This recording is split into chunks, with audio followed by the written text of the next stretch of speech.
చెప్పారు మాట.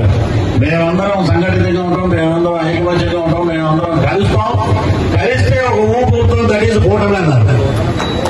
21 గెలిపించారు, 2 పార్లమెంట్ గెలిపించారు. కాపు సత్తా అంటే అది. నేను మొన్న గంటా శ్రీనివాసరావు దుబాయ్ వచ్చారు కాపు అనుమానం కాబట్టి చెప్తున్నమాట. ఏమంటే ఆంధ్రప్రదేశ్ లో ఎక్కడ చూసినా సరే అందరూ కొత్త వాళ్ళే, జనసేన నుంచి వచ్చిన ఎమ్మెల్యేలు కానీ వాళ్ళు ఎక్కడ చూసినా బయట మన ఆటో డ్రైవర్లు కానీ, కార్మికులు కానీ, రైతులు కానీ, పొరుగు బలహీన వర్గాలు కానీ, అరే మన కాపు పెట్టరా అసెంబ్లీలో ఉన్నాడు, అరే మన కాపు పెట్టరా ఈ రోజు మినిస్టర్ అయ్యాడు, అరే మన కాపు పెట్టరా ఈ రోజు పార్లమెంట్ లో అడుగు పెట్టాడు అని ఇలాంటి మాటలు మనం విని చాలా సంవత్సరాలు అయింది.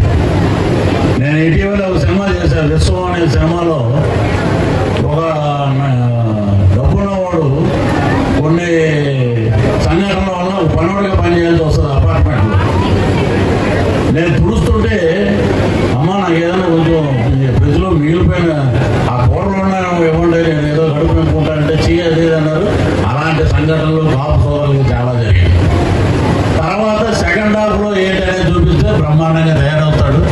ఆ బూట్ ఏంటంటే నువ్వు చూస్తుంటావు జీవితంలో ₹1,00,000 బాల్బెన్ బ్రాండ్ అది. అలాగా కాపులు అనే వాళ్ళందరూ ఒక ఊపులోకి వెళ్ళాలి. వచ్చేసింది ఊపు, చూపించారు మీరు.